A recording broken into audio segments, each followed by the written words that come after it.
Good morning दोस्तों। जैसा कि आज मेरा जबलपुर में लास्ट दिन है और आज मेरी रात में ट्रेन है, तो मैं यहाँ से जबलपुर के लिए जाने वाला हूँ। आ चुका हूँ मैं बाहर। ये बाहर का व्यू रहा जहाँ मैं रहता था। उसके बाद अब रेलवे स्टेशन पे आ चुका हूँ और जबलपुर रेलवे स्टेशन पे ऑटो से उतरने के बाद थोड़ी दूर पैदल चल के हम गेट तक जाएंगे। जैसा कि दिखाई दे रहा है, ये रेलवे स्टेशन जबलपुर का व्यू है। रात के इस समय 11:30 बज रहे हैं और हमारी ट्रेन 2 घंटे लेट है, तो इसका मतलब 1:30-2 बजे के आसपास मेरी ट्रेन आने वाली है। तो मैं क्या करूं, मैं ऐसे ही घूम रहा हूं। दुकानें सारी बंद हो चुकी हैं। बहुत सारे रेलवे स्टेशन के आसपास की चहल पहल बहुत ही कम दिखाई दे रहा है। और ये रेलवे स्टेशन के बाहर मैं ऐसे ही टहलता हुआ, ये रेलवे स्टेशन का जो है गेट नंबर 5 दिखाई दे रहा होगा आप लोगों को। ये हमारे सामने जो दिखाई दे रहा है ये रेलवे स्टेशन है जबलपुर और मैं इस समय गेट नंबर 5 पे खड़ा हूँ। तो मैं गेट नंबर 5 से ही अंदर जाऊँगा क्योंकि मेरी गाड़ी प्लेटफार्म नंबर 5 पे ही आने वाली है। तो मैं 5 से जाऊँगा गेट नंबर, तो मैं सीधे प्लेटफार्म नंबर 6 और 5 पे पहुँचूँगा। तो जैसा कि दिखाई दे रहा होगा, अभी मैं गेट पे आ चुका हूँ। उसके बाद मैं अंदर जा रहा हूँ रेलवे स्टेशन जबलपुर में। और ये रहा अंदर का व्यू गेट नंबर 5 से। अंदर का कितना सुंदर नज़ारा दिखाई दे रहा है, लोग बैठे हुए हैं। उसके बाद अब मैं प्लेटफार्म पे आ चुका हूँ। ये प्लेटफार्म नंबर 6 है और मुझे प्लेटफार्म नंबर 6 से होते हुए 5 पे जाना है। तो मैं सीढ़ियों के थ्रू ऊपर जा रहा हूँ प्लेटफार्म नंबर 5 के लिए, जहाँ पे मेरी गाड़ी आएगी। और वैसे भी मेरी गाड़ी काफ़ी लेट हो चुकी है और गाड़ी जो मेरी आएगी वो 2-3 बजे 2-2:30 बजे के आसपास आने वाली है। और जो मेरा रिजर्वेशन है, बार बार जो है IRCTC से मैसेज आ रहा है कि आपकी ट्रेन लेट हो रही है। और लेट होने का टाइमिंग बढ़ता जा रहा है। पहले 1 घंटे था, फिर 1.5 घंटे हुआ, अब 2 घंटे से ऊपर लेट दिखा रहा है। तो मुझे उम्मीद है कि ट्रेन मेरी और भी लेट होगी। तो शायद ये हो सकता है 2:30-3 बजे आए, 3 बजे के आसपास रात में आए। तो मैं प्लेटफॉर्म पे आ चुका हूँ। जैसा कि ये प्लेटफॉर्म नंबर 5 के लिए मैं जा रहा हूँ और मैं प्लेटफॉर्म नंबर 5 पे उतर रहा हूँ। उसके बाद मैं प्लेटफॉर्म नंबर पे बैठ के गाड़ी का अपने इंतज़ार करूँगा। ये पूरा नज़ारा प्लेटफॉर्म नंबर 5 का है जैसा कि दिखाई दे रहा है। मैं अपने लिए बैठने के लिए ढूंढ रहा हूँ कि कोई बेस्ट प्लेस मिल जाए जहाँ पे मैं लेट भी सकूँ, बैठ भी सकूँ। ये प्लेटफॉर्म नंबर 5 का नज़ारा है। ट्रेनें खड़ी है अगर अलग प्लेटफॉर्म पे 6 पे और लोग बैठे हुए हैं काफ़ी। और ये पूरा नज़ारा जो दिखाई दे रहा है प्लेटफॉर्म नंबर 5 का। मैं बैठ चुका हूँ, एक चेयर मिली है मुझे खाली, मैं बैठ गया हूँ। उसके बाद अभी मैं लेटने के लिए देखूँगा कि कहीं मिल जाए लेटने के लिए, क्योंकि भाई 2-3 घंटे इंतज़ार करने हैं यहाँ प्लेटफॉर्म पे रात में। तो 3 घंटे बैठ के कैसे बिताएंगे। तो चलिए देखते हैं। और ये ट्रेन कोई आई है अभी बनारस के लिए जाएगी ये ट्रेन, जबलपुर टू बनारस, उसके लिए ये लगी है अभी पे प्लेटफॉर्म नंबर 5 पे ही। तो मैं ऐसे ही इसका वीडियोस बना रहा हूँ। दूसरी तरफ भी ट्रेनों का आना जाना लगा हुआ है बराबर, लेकिन यार मेरी पता नहीं कब ट्रेन आएगी। लेट होती जा रही है। अब तो 3 घंटे लेट दिखाई दे रहा है। तो मैं ऐसे ही बैठ के ट्रेन का इंतज़ार कर रहा हूँ। दूसरे ट्रेनों को आने जाने का जो सिलसिला लगा हुआ है उसको मैं देख रहा हूँ यहाँ पे बैठे बैठे। भाई अब मेरे को जगह मिल गई लेटने के लिए और मैं ऊपर जो है एक बैठने वाले सीट पे लेट चुका हूँ। और लेट के मैं आने जाने वाले लोगों को और आने जाने वाले ट्रेनों का जो सिलसिला है उसका आनंद ले रहा हूँ। बहुत ही मज़ा आ रहा है दोस्तों। यहाँ पे देखिए फिर ट्रेन आ रही है कोई। तो ये ट्रेन का आना जाना लगा हुआ है बराबर यहाँ पे। तो उसी ट्रेन के आने जाने का हम लेट के आनंद ले रहे हैं, क्योंकि हमारी ट्रेन तो अभी आ नहीं रही, वो भी 3 घंटे लेट हो चुकी है।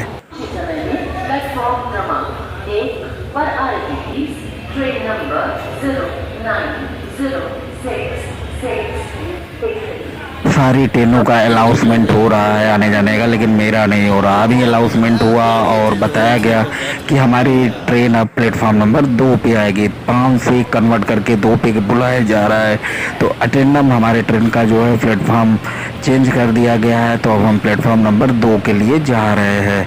5 से मुझे प्लेटफॉर्म नंबर 2 पे जाना पड़ेगा। अभी भी हमारी ट्रेन आने में 2-3 स्टेशन बचे हुए हैं। तो उसके पहले अनाउंस किया गया है कि जो हमारी ट्रेन है उसका प्लेटफॉर्म आज चेंज किया जा रहा है, प्लेटफॉर्म नंबर चेंज किया जा रहा है।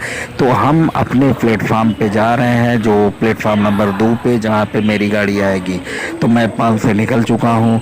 भाई पता नहीं क्यों ऐसा हो रहा है, जब भी मैं ट्रेवल कर रहा हूँ बार बार उसको प्लेटफॉर्म को बदल दिया जा रहा है। बोला पहले शो करेगा कि नहीं इस नंबर पे आएगी, फिर कुछ देर बाद बताया जाएगा कि इस नंबर पे आएगी। और मैं जैसा कि दिखाई दे रहा है प्लेटफॉर्म नंबर 2 पे आ चुका हूँ। और ये रहा प्लेटफॉर्म नंबर 2 का व्यू। यहाँ पे लोग आ चुके हैं जिनको ये ट्रेन पकड़ना है, जो हमारे साथ सफ़र करने वाले हैं। ये प्लेटफॉर्म नंबर 2 का नज़ारा। बहुत लोग तो नहीं दिखाई दे रहे इस ट्रेन से जाने के लिए, जो प्रयागराज चिवकी तक ही जाएगी। इसका लास्ट स्टॉपेज प्रयागराज चिवकी है, जबलपुर से जो इटारसी से आ रही है। तो हम इसको जबलपुर में पकड़ेंगे और प्रयागराज। ये देखिए आपको टाइमिंग दिखाई दे रहा होगा, रात के 1 बजने वाले हैं। लेकिन अभी जो IRCT का मैसेज आया है उस पर दिखाई दे रहा है कि 2:37 पे ट्रेन यहाँ पे आएगी। तो इसका मतलब अभी भी मुझे यहाँ पे 1-1.5 घंटे इंतज़ार करना होगा इस प्लेटफॉर्म पे। तो अभी भी हमारे ट्रेन का 3 स्टेशन बचा हुआ है, चौथा स्टेशन जबलपुर पड़ेगा। इसका मतलब अभी भी वो 150-125 किलोमीटर की डिस्टेंस कवर करना है ट्रेन को। तो ये देखिए दूसरी प्लेटफॉर्म पे ट्रेन आ रही है, हमारी ट्रेन नहीं है भाई। मैं बैठ के ऐसे ही आने जाने वाली ट्रेनों का क्रमबद्ध तरीके से देख रहा हूँ कि कौन ट्रेन किधर आ रही है। लेकिन भाई मेरी ट्रेन बहुत ही लेट हो चुकी है आज। जैसा कि दिखाई दे रहा है कि शायद अब मेरी ट्रेन का आने का टाइम हो चुका है। और मेरी ट्रेन की लाइट दिखाई दे रही होगी आपकी। धीरे धीरे हमारी ट्रेन आती हुई, जिससे हम लोग प्रयागराज चिवकी तक जाएंगे। ये ट्रेन बहुत ही इंतज़ार कराने के बाद 2-2:30 बजे के आसपास ये ट्रेन आ रही है। अभी टाइम जो हो रहा है 2:30 बज रहे हैं। और ये हमारी ट्रेन जैसा कि दिखाई दे रहा होगा, जिससे हम लोग जाएंगे। भाई ये ट्रेन उतनी अच्छी नहीं है, लेकिन इसमें टिकट आसानी से मिल जाता है। तो इसलिए हम लोगों ने इसको बुक किया। और आज ही सुबह मैंने टिकट बुक किया था। उसके बाद हमें टिकट सीट मिल गया, हम लोग अंदर आ चुके हैं ट्रेन में। ये दिखाई दे रहा होगा स्लीपर की बुकिंग है। तो इसमें स्लीपर में सीट खाली था, तो इसलिए हमने स्लीपर में ही बुक कराया। और ये अपर सीट है हमारी। तो अपर सीट पे हम आके फैल चुके हैं। रात के 2:30 बज रहे हैं। 2:30 बजे के बाद आप देख रहे हैं हमारी ट्रेन की स्पीड, कितनी तेज़ी से हमारी ट्रेन चल रही है। और बहुत ही मज़ा आ रहा है दोस्तों। ये देखिए अब हम बैठ के भी सोच रहे हैं थोड़ा फोटो वोटो ले लिया जाए। ट्रेन अभी हमारी चल रही है, पूरा रात हम लोग को ट्रेवल करना है। सुबह 12-1 बजे के आसपास पहुंचेगी हमारी ट्रेन। ये सुबह हो चुकी है। बाहर का व्यू दिखाई दे रहा होगा आपको, कितनी तेज़ी से हमारी ट्रेन चल रही है। ऐसा लग रहा जैसे, मानो प्रतीत हो रहा जैसे पटरियाँ कितनी तेज़ी से दौड़ रही हों हमारे पीछे।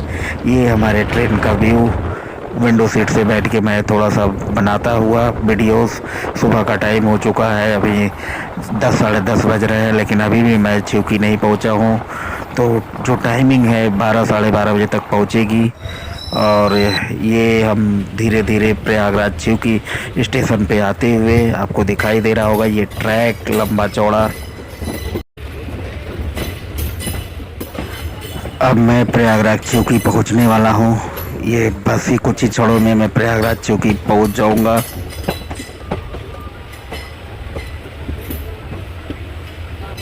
मैं प्रयागराज चिवकी जो है स्टेशन पे उतर चुका हूं। जैसा कि दिखाई दे रहा होगा मेरी गाड़ी जो है प्लेटफॉर्म नंबर 2 पे रुकी है। और उसके बाद हम 1 पे जाते हुए और 1 से फिर हम लोग बाहर निकल जाएंगे। तो अभी मैं प्लेटफॉर्म नंबर 1 के लिए आ रहा हूँ। ये एक्सीलेटर दिखाई दे रहा होगा, इसमें काफ़ी भीड़ है, लोग सीढ़ी नहीं उतरना चाहते। इसी का प्रयोग करके मैं भी थोड़ा आलसी आदमी, और उसके बाद इसी का प्रयोग करते हुए नीचे आते हुए उसके बाद मैं प्लेटफॉर्म नंबर 1 पे आ चुका हूँ, जैसा कि दिखाई दे रहा होगा इस लेटर के थ्रू।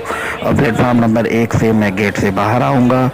तो अभी भाई गेट तो दिखाई नहीं दे रहा, काफ़ी दूर चलना पड़ेगा, उसके बाद गेट आएगा, गेट से मैं बाहर आऊँगा छिवकी, प्रयागराज छिवकी रेलवे स्टेशन पे। और मैं बाहर आ चुका हूँ। ये बाहर का व्यू, सुंदर सा व्यू, कितना कलरफुल तरीके से प्रयागराज छिवकी का जो रेलवे स्टेशन है इसको डेकोरेट किया गया है। तो अब मैं आके ऑटो में बैठ चुका हूँ, ऑटो वाले भैया मिल गए और ये मुझे स्टेशन तक छोड़ेंगे और ऑटो हमारी चल दी है। और जैसा कि दिखाई दे रहा है अब मैं नैनी पुल पे पहुंचने वाला हूं। ये नैनी पुल का व्यू अभी आगे से दिखाई देगा। ये गंगा जी जिनका जल स्तर काफ़ी तेज़ी से बढ़ा हुआ है और हम अभी नैनी पुल पे हैं। और नैनी पुल पे ये आपको नैनी पुल का नज़ारा दिखाई देगा। गंगा जी का जल स्तर दिखाई दे रहा होगा, कितनी तेज़ी से गंगा जी का जल स्तर इस समय बढ़ा हुआ है। काफ़ी बाढ़ भी आई हुई है प्रयागराज में।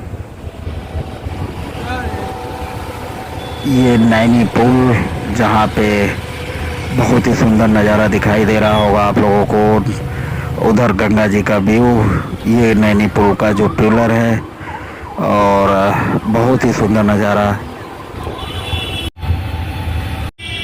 अब हम नैनी पुल से उतरने वाले हैं। ये नैनी पुल से उतरने के बाद आपको एक बहुत बड़ा सा चौराहा दिखाई देगा। ये रहा ऊपर ब्रिज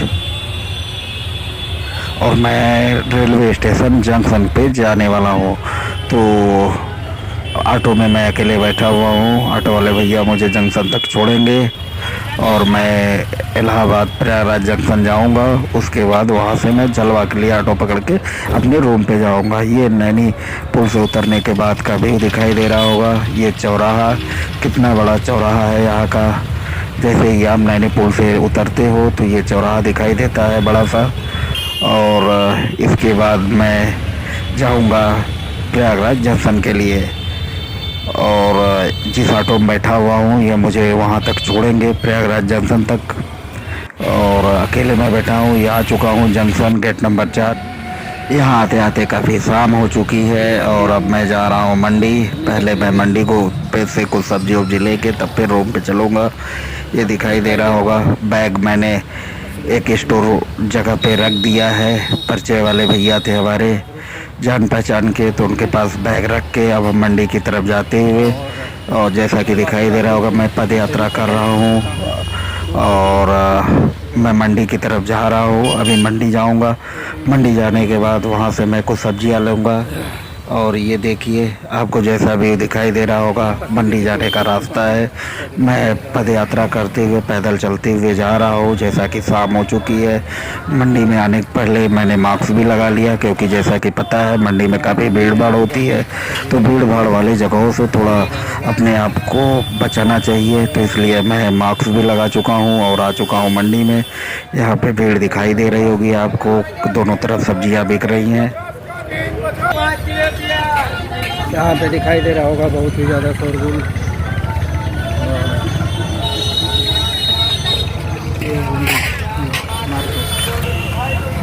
आप देख सकते हैं भीड़ यहाँ पे बहुत ही ज़्यादा। यहाँ मंडी पे दिखाई दे रहा होगा दोनों साइड में रेहड़ी वाले, पटरी वाले, ठेले वाले सब अपनी जो है सब्जियाँ बेच रहे हैं। और वहाँ से मैं भी कुछ सब्जियाँ लूँगा, फिर उसके बाद मैं रूम के लिए चलूँगा। तो इस समय शाम हो चुकी है, 7:30 बज रहे हैं और जैसा कि पता है ट्रेन भी हमारी काफ़ी लेट थी, अभी हम रूम पे पहुँचे भी नहीं हैं। तो ये मंडी से निकलते हुए और मंडी से निकलने के बाद अब हम ऑटो पकड़ के अपने रूम की तरफ चलेंगे। हमें पैसे की भी थोड़ी आवश्यकता थी तो सोचा कि उन्हें एटीएम चल के पैसे भी निकाल लें। अभी रास्ते में हूँ तो नहीं तो, और मैं एटीएम में आ चुका हूँ। अब मैं पैसा निकालूँगा क्योंकि रूम रेंट भी देना है 1 तारीख को, तो इसलिए पैसा निकालते हुए एटीएम से।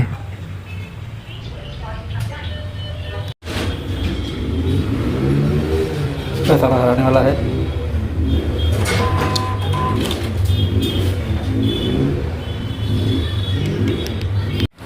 हेलो दोस्तों, हम रूम पे आ चुके हैं जैसा कि दिखाई दे रहा होगा और अभी नहा धो के हम फ्रेश हुए हैं। रात के 8 बज रहे हैं जैसा कि दिखाई दे रहा होगा आपको टाइम घड़ी में। काफ़ी थक चुके हैं यार, क्योंकि पूरा दिन, पूरी रात, पूरा दिन ट्रैवल करने के बाद शूट किया था, और मंडी से आने के बाद अभी नहा धो के फिर आप लोगों के सामने उपस्थित हुए हैं, जैसा कि दिखाई दे रहा होगा। और ये मेरा रूम का पूरा होगा व्यू। यहाँ पे मैं अभी फ़िलहाल कुछ दिन गुजारने वाला हूँ।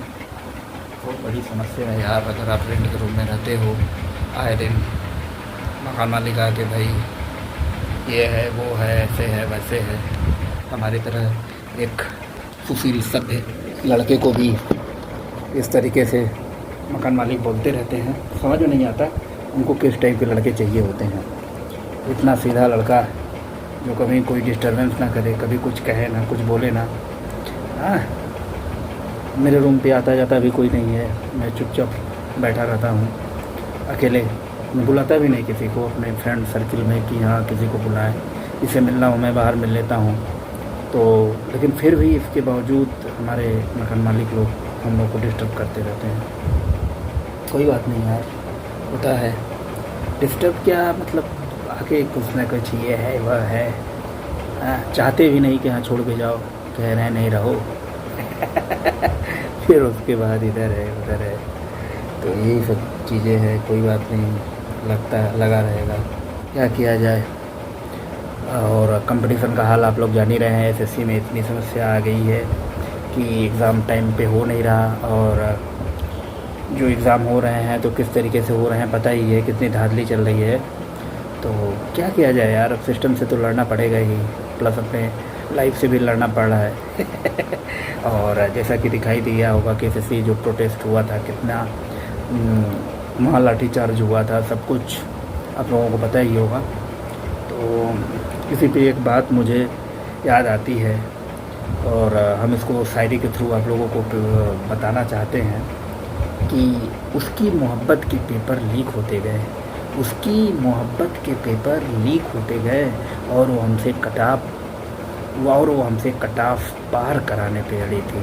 प्रेम मोहब्बत भी अनारक्षित निकली, जो सबसे ज़्यादा नंबर लाके बेरोजगार खड़ी थी। वाह वाह वाह वाह वाह वाह, कितना बढ़िया। उसकी मोहब्बत के पेपर लीक होते गए, उसकी मोहब्बत के पेपर लीक होते गए, और वो हमसे कटाफ पार कराने पे अड़ी थी। प्रेम मोहब्बत भी अनारक्षित निकली, जो सबसे ज़्यादा नंबर लाके बेरोजगार खड़ी थी। तो यही सब समस्याएं हैं, और क्या करें यार, जब इंसान कोई बड़ा ख्वाब देख लेता है ना, तो उस ख्वाब के पीछे ऐसा पागल हो जाता है कि उसको छोटी चीज़ समझ में नहीं आती कि छोटी चीज़ें क्या है। लेकिन सच्चाई में बताओ, लाइफ ही क्या है कि आप पहले छोटी चीज़ों को टारगेट करो, क्योंकि छोटा चीज़ आप बहुत जल्दी, बहुत ईजी वे में अचीव कर सकते हो। और एक बार आप स्टेप बाय स्टेप छोटी चीज़ से आप बड़े की तरफ जाओ। लेकिन आप सीधे शार्क मारने की कोशिश करोगे, ज़िंदगी में कभी पता चले छोटी मछली तो कभी पकड़ी नहीं, और चले हैं समुद्र में शार्क मछली से भिड़ने, तो वही वाला हाल है हम लोगों का कहा जाता है नया खत नहीं आएगा ये जानते हुए उसके पुराने खत जला के बैठा हूँ। नया खत नहीं आएगा ये जानते हुए उसके पुराने खत जला के बैठा हूँ। ये इश्क भी नहीं कर सकता क्योंकि अपना सब कुछ हम यूपीएससी पे लुटा के बैठा हूँ। वाह वाह वाह वाह वाह तो इस तरीके से थोड़े थोड़े एंटरटेनमेंट मैं करता रहता हूँ बीच में, अपने आप को थोड़ा इंटरेस्टिंग बनाने के लिए अपने आप में। तो आई होप, मुझे उम्मीद है कि चलिए फिर अभी हम लोग खाना बनाने वाले हैं, खाना बनाते हैं, फिर मिलते हैं।